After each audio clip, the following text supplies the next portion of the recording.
Why Desire Never Ends, and what the Buddha suggested. Instead, there is a strange kind of exhaustion that many people carry inside, yet not everyone knows how to name it. It is the feeling that if only we had just one more thing, life would become lighter, the heart would become calmer, and we ourselves would finally feel whole. Just a little more money in the bank. Just one person who truly loves us. Just a bit more recognition. Just one greater achievement. Just a little more stability, more security, more beauty, more skill, more status. And so we live like this, day after day, always turning inwardly towards some place ahead, as if happiness is waiting for us further down the road. But perhaps you have seen this happen in yourself. There were things you once longed for so deeply that you believed without them, life would remain painfully incomplete. You waited, you struggled, you endured, you sacrificed. And then one day you touched what you wanted. Maybe it was a better job, a relationship you had hoped for, recognition you had been waiting a long time to receive, an object you told yourself you deserved, an achievement you thought would finally make you proud of yourself. But the joy, if it came, rarely stayed long. It arrived like a gentle wave, then quickly pulled away. And when the excitement faded, what remained inside was a familiar emptiness, a new hunger, a new goal, a new anxiety, a new question. And so we continue searching. What exhausts human beings is not only that life is difficult. Sometimes what drains us most is the fact that the mind never truly rests. Even when we are not lacking food or shelter, we still feel that something is missing. Even when everything looks fine on the outside, inside there is still a quiet restlessness, a sense that something is unfinished. Not yet enough, not yet there, not yet safe, not yet worthy of release. Some people live their whole lives in this state without ever realizing it.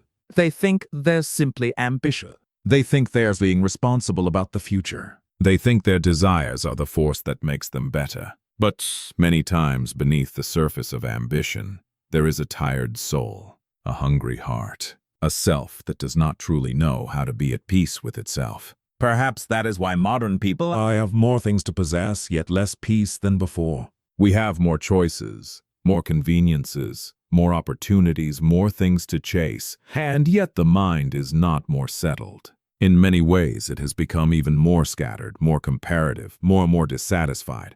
Every day, all it takes is opening a phone, and we step into a space where people are unconsciously displaying the most polished versions of their lives. Someone is more successful. Someone is happier. Someone is more beautiful. Someone is more loved. Someone is going farther, earning more, living a life that looks more meaningful. And in one small instant, something inside contracts. It is not always envy. It is not exactly sadness. It is simply a quiet feeling that we are still lacking too much. That sense of lack, if not understood deeply, can take us very far from ourselves. It makes us work not only from responsibility or passion, but from fear that we are falling behind. It makes us enter love not only to give and receive affection, but because being alone seems to prove that we are not enough.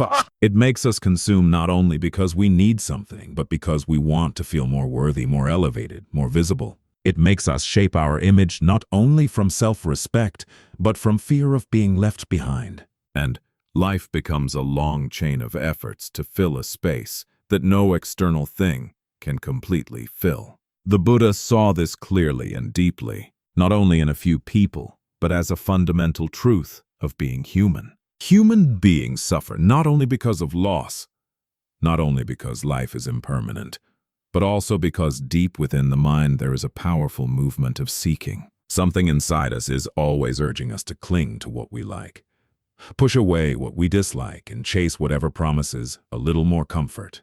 We do not merely want. We often hold tightly to what we want as if without it, we could never be at peace. And here, one profound truth begins to reveal itself. Perhaps what exhausts us is not simply that we do not have enough, but that the mind has become accustomed to living in the feeling that we are not enough. Those are two very different things. A person may have little and still be peaceful. Another may have much and yet remain deeply anxious. The difference is not found entirely in circumstances. It is found in the relationship between a person and the hunger within. Many human desires do not truly begin in joy. They begin in a quiet fracture, somewhere inside. A feeling of not being good enough, not lovable enough, not safe enough, not worthy enough. And because we do not want to touch that feeling, we rush to find something to cover it. We throw ourselves into work so we do not have to sit with emptiness. We seek attention so we do not have to face the pain of being unseen. We want to be chosen so we can prove we have value. We chase success to numb insecurity. We try to control the future to calm fear. Each of these desires may look normal, even reasonable, from the outside. But if we look deeply into their roots, we may see that many times we are not truly living. We are running. Some people chase money not because of simple greed, but because they carry a fear of poverty, helplessness, and disrespect. Some chase love not because they are overflowing with affection, but because they are terrified of abandonment. Some chase achievement not because they love creating or contributing, but because there is an old voice inside them whispering that if they do not become someone extraordinary, they are nothing. And so we use life to prove, to seek, to compensate, to cover over, without pausing to ask one very gentle but very important question. Where exactly am I hurting? Often what we call desire is only a longing to be healed, wearing the clothes of a beautiful goal. We say we want success, but perhaps more deeply, we want to feel that we are not meaningless. We say we want a great love, but perhaps more deeply, we want someone to confirm that we are worthy of being loved. We say we want financial stability, but perhaps more deeply, we want to finally relax after years of living in anxiety. We say we want to become better, but perhaps more deeply, we are simply exhausted from feeling that we have never been enough. And when the root is insufficiency, desire becomes very hard to end, because what we are trying to fill is not a simple material gap, but something much deeper in the self. When we buy something to feel more valuable, the object only gives us that feeling for a moment. When someone loves us and chooses us, it may warm the heart, but if deep inside we still do not believe we are lovable, the anxiety will return. When we achieve something, pride may come, but if the ego has learned to live by comparison, it will immediately find a new ladder to climb. That is why so many people never truly rest. They live inside a subtle cycle. They long, they strive, they achieve, they feel good, they collapse inward, then they long again.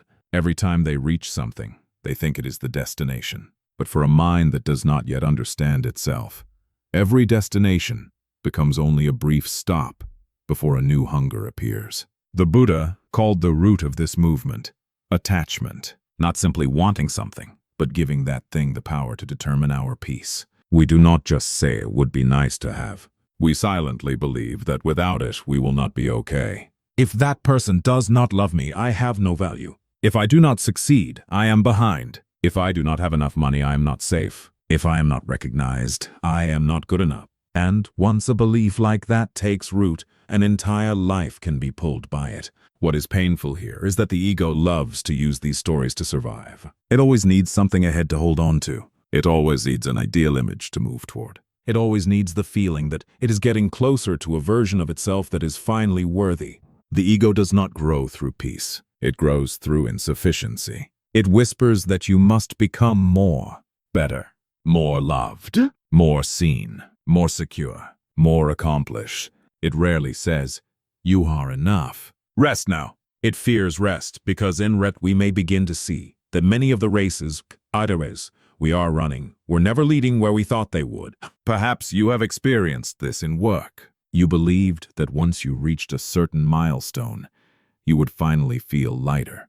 But when that milestone arrived, instead of peace, the mind immediately became anxious about the next one. Then came the fear of losing the position, losing the image, losing the recognition. Success did not quiet the mind. It only changed the content of its anxiety. Before, you feared not having it. Afterward, you feared losing it. Before, you wanted to get. Afterward, you wanted to keep. Both exhaust the heart. The same is true in love. Some people long to be loved so deeply that they believe if they could just find the right person, all the wounds inside would finally be soothed.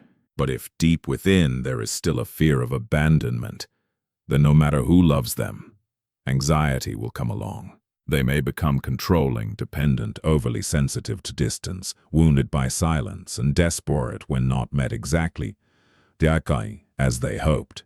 They are no longer simply loving.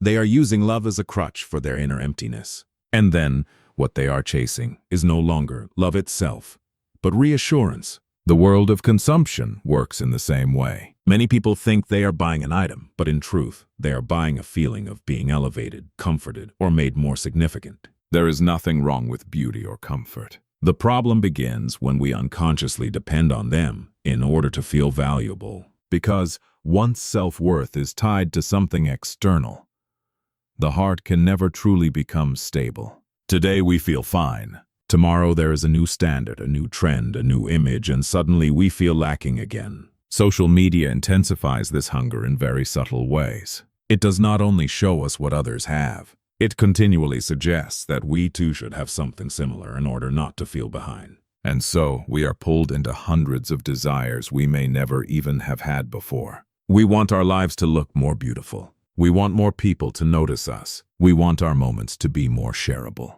We want our stories to feel more impressive. And gradually, instead of living our lives, we begin performing a life we believe will be approved. The Buddha did not look at this with judgment. He did not say human beings are bad because they desire. He looked at it as a movement of a mind that has not yet been understood. This is very important, because many people, when they hear teachings about desire, either blame themselves or assume that spirituality requires rejecting all needs, becoming cold, wanting nothing at all. But that is not the deepest spirit of Buddhist wisdom. The Buddha did not teach people to become numb. He taught them to become awake. What does it mean to be awake? It means that when a craving appears, we know that it is appearing. We are not immediately swept away by it. We do not merge our whole identity with it. We do not assume its voice is a command. We see it arriving. We notice what it is doing to the body and mind. Perhaps the chest tightens a little. The thoughts become restless. Inner stories begin rising, like, if I do not have this, I will fall behind, or if I do not reach that, I will never be okay. And simply by seeing it more clearly, some space begins to open. That space is precious, because before desire and the self seemed to be the same thing. It appeared and we followed.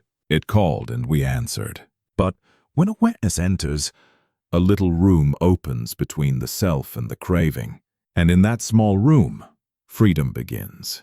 We begin to realize that not everything we want is truly needed. Not everything we fear losing is truly the foundation of our peace. Not every inner discomfort needs to be solved immediately through action. Some cravings simply need to be seen. Some hungers simply need to be listened to. Some empty places do not need to be filled right away. They need to be held with gentleness. One of the deepest truths the Buddha pointed to is impermanence. Everything changes. Emotions change. Circumstances change. Relationships change. The body changes. Other people's love changes. Success changes. Even failure changes. Nothing remains fixed so that we may hold it forever in our hand. And precisely because we do not accept this, we suffer more. We want pleasant things to stay forever. We want beauty not to fade. We want those who love us never to change. We want our most glorious moments to last. We want our best image of ourselves to remain untouched. But life does not stand still. And when we use desire to hold on to a world that is already moving, our hands grow tired. Understanding impermanence is not meant to make us pessimistic. It is not meant to make us passive. It is meant to loosen the demand that life serve the ego. It helps us see that neither what we gain nor what we lose is stable enough to become the deepest source of peace. When we understand that everything changes, we begin to appreciate more and cling less. We love, but we do not fall apart simply because we cannot control everything. We work, but we do not place our entire soul inside a role or title. We enjoy, but we no longer confuse temporary pleasure with lasting fullness. From there, another truth becomes clear. Desire is not endless, only because the world offers endless things to want. It is endless because the mind has become accustomed to seeking itself through changing things. We ask money whether we are safe. We ask love whether we are worthy. We ask achievement whether we are enough. We ask other people's eyes whether we matter. But none of those places is stable enough to answer the deepest questions of the soul. Today they may say yes, tomorrow they may fall silent, and then the mind runs again, searching for another source of confirmation. At this point, perhaps the most important question is no longer how to eliminate desire completely, but how not to be dragged by it endlessly. And perhaps the Buddha's answer is not found in rejecting life, but in living differently. Living without making lack the central engine. Living without tying self-worth to outer conditions. Living in such a way that we can still work, love, create, and build a life, but no longer use all these things to run away from ourselves. What replaces endless chasing is contentment. But contentment does not mean a poor life or the absence of growth. Contentment is an inner state. Is when we no longer live by the belief that I will deserve peace only after I get something more. It is when we can still make effort, but our effort no longer comes from panic. We can still love someone, but we do not use them to fill the entire emptiness within us. We can still earn money, but we do not let money define the whole value of who we are. We can still hope for beautiful things, but we do not lose our capacity to be present with what already is. Contentment is a return to the feeling that in this very moment, we do not have to keep proving ourselves in order to exist. A return to the breath, to the body, to the small things that are simple and real. A warm cup of water, a quiet morning, a person who listens sincerely, a meal eaten with presence, a moment in which we do not have to pretend to be fine, a chance to sit still without chasing anything. These things may seem small, but often it is through small things that the heart relearns what enough feels like. There is a profound difference between living to fill a void and living to touch depth. When we live to fill a void, everything becomes a tool for the ego. Work becomes a way to outdo others. Love becomes a way to avoid loneliness. Achievement becomes a cover for insecurity. Image becomes a path to approval. Even healing itself can become a spiritual competition in which we must become more awakened, more evolved, more insightful than everyone else. But when we live to touch depth, the questions begin to change. We stop asking so much how to have more. We begin asking whether this truly nourishes the heart, whether this helps us become more real, more free, more rooted, whether this movement comes from love or from fear. That is a beautiful shift. It is not loud. It is not glamorous. But it saves the soul from enormous unnecessary exhaustion. In modern life, this matters more than ever, because we are living inside a culture that constantly stimulates lack. You must be better, faster, more productive, more optimized, more attractive, wealthier, more interesting, more healed, less fragile. Everything around us seems to say that the person we are right now is still not enough. And if we keep listening to these messages without having a deeper place within to return to, we will spend our whole lives in tension. So applying the Buddha's wisdom today does not mean leaving the world behind. It means learning how to walk through this world with a mind that is less easily dragged away. When you work, ask yourself whether you are building something meaningful or simply running from a fear. Are you contributing from depth, or are you using achievement to cover the fear that you are not enough? When you love, ask yourself whether you are truly loving the other person, or whether you are clinging to them so you do not have to face loneliness. When you spend money, ask whether you are meeting a need or buying a feeling of worth. When you scroll online, ask whether this is nourishing you or quietly stealing your peace. When you worry about the future, ask whether you are preparing wisely or letting fear dominate the present.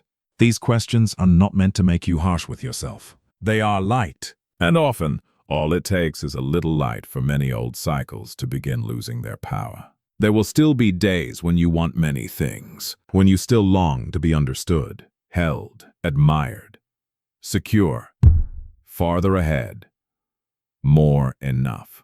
That does not mean you have failed spiritually or emotionally.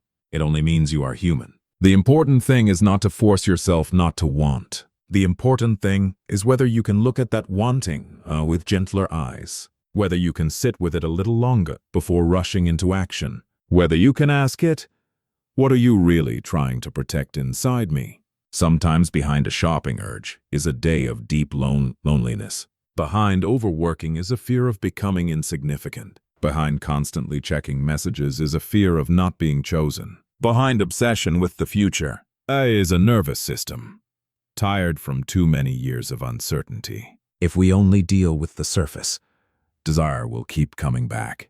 But if we begin touching the pain underneath it, then healing can truly begin. Perhaps this is the moment to pause for a while, not to force yourself to understand everything immediately, just to breathe, just to return. Try sitting quietly inside your own body for a moment. If you can, soften your shoulders, relax your jaw, let the breath touch your chest a little more gently. There is no need to breathe deeply on purpose. Just notice that you are breathing. And in this moment, you might ask very softly, "What is my heart wanting right now?" Do not rush to answer with the mind. Just listen. Perhaps you want someone to come back. Perhaps you want an anxiety to disappear. Perhaps you want rest. Perhaps you want more money so you can feel less afraid. Perhaps you want recognition. Perhaps you want to be held. Perhaps you simply want to stop feeling so tired. Now, instead of immediately chasing that thing in the mind, ask one more gentle question. If that has not arrived yet, what inside me is hurting? Is it fear of being left behind? Is it the pain of not feeling seen? Is it an anxiety that has been accumulating too long? Is it a part of me that still believes that without that thing, I am not enough? Just sitting with that question is already a great change. Because before each time pain arose, perhaps you immediately searched for something to numb it. But now you are staying, you are listening, you are giving yourself what perhaps no one has offered in a very long time: presence. Notice that when you do not chase desire immediately, it is only a wave. It rises, it makes you uncomfortable, it whispers very persuasive things. But if you are not completely carried away, you begin to see that it changes too. It is not you. It is only a passing state. And in seeing that, a soft kind of freedom begins to open. Freedom is not the absence of emotion. Freedom is not even the absence of desire. Freedom is when we are no longer enslaved by every movement of the mind, when we can feel lack without instantly turning ourselves into someone who must fix it, when we can hope for something beautiful and still remain at peace, even if it has not yet arrived, when we can enjoy without clinging, when we can lose something without losing ourselves. That is perhaps what the Buddha pointed to as the alternative to the endless cycle of wanting and wanting again. Not emptiness in the dead sense, not a lifeless existence, but a state of inner abiding. A place within that is no longer constantly demanding more in order to feel alive. A fullness that does not come from possession, but from understanding. Understanding the mind, understanding our pain, understanding the impermanence of life, understanding that nothing outside is stable enough to carry the whole burden of our longing for peace. When we begin living from that place, life does not necessarily become smaller. We may still succeed, but success is no longer a sedative for insecurity. We may still love, but love is no longer where we kneel down begging to be told we have value. We may still earn money, but money is no longer the final measure of inner safety. We may still dream, but dreams are no longer proof that the present self is lacking. There is a deep beauty here. When people stop using life to run from themselves, they finally begin to live. They become more present in small things, less rushed, less comparative, less performative, less harsh with themselves. They do not become perfect beings. They simply become more real, more gentle, more rooted. And strangely enough, when they stop trying to grasp so much, they gain the ability to touch life more fully. Perhaps you do not need as much as you once thought. Perhaps what your heart needs is not one more victory, but one place to rest. Not one more person to validate you, but the ability to sit beside yourself without feeling unbearably lacking. Not one more beautiful outer layer, but a return to the truest part of you, the part that has spent too long only trying. Some people spend their whole lives asking how to get what they want. But perhaps at some point, the more healing question becomes, what is making it so hard for me to be at peace without it? That question does not weaken us. It deepens us. It helps us move from the surface of desire to the root of suffering. And at that root, we can begin loosening the knots that have bound us for so long. Perhaps today there are still many things you do not have. Perhaps your heart still carries real hopes and longings. That is okay. You do not need to force yourself into becoming someone who no longer wants anything. You only need to begin living a little differently, to stop giving so much power over your peace to things outside you, to stop believing the whisper that you will be enough later, somewhere else, under different conditions, to stop using life as a competition to prove your worth, and instead, little by little, relearn the way home, back to the body, back to the breath, back to what is already here, back to very small gratitude, back to compassion for the part of you that always feels not enough, back to the truth that you are tired and you do not have to run forever like this. Perhaps peace does not arrive on the day you obtain everything you ever dreamed of. Perhaps peace arrives on the day you stop placing your whole soul inside things that are always changing. Perhaps fullness is not having more. Perhaps it is no longer being led around by the feeling of lack. Perhaps freedom is not life satisfying every desire you have. Perhaps it is your ability to remain unlost even in the midst of desire. And if you remember only one thing today, perhaps let it be this. Desire promises that if we just go a little farther, peace will finally arrive. But there are places where the more we chase in that way, the farther we move from ourselves. The Buddha did not pull us out of life. He simply pointed very gently to another path. A path that does not begin with getting more, but with seeing deeply into hunger, seeing deeply into fear, seeing deeply into attachment, seeing deeply enough to realize that beneath all these restless movements, the heart has been longing for peace all along. And that peace, strangely enough, was never truly somewhere ahead. It begins in this moment, in this breath, in this gentle way of looking at yourself, in the shift from asking life what more it can give you, to asking your heart where it most needs to be held.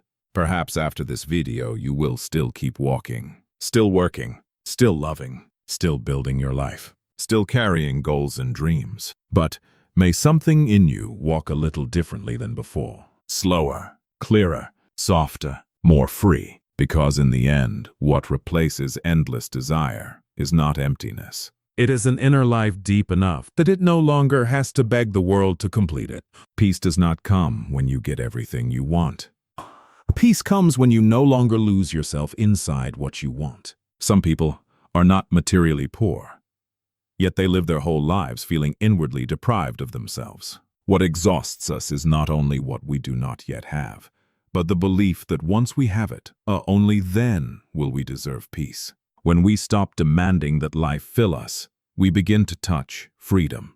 And perhaps, after all, the deepest healing journey is not about finding one more thing in order to become whole. It is about gently realizing that the deepest part of you has always been longing to come home.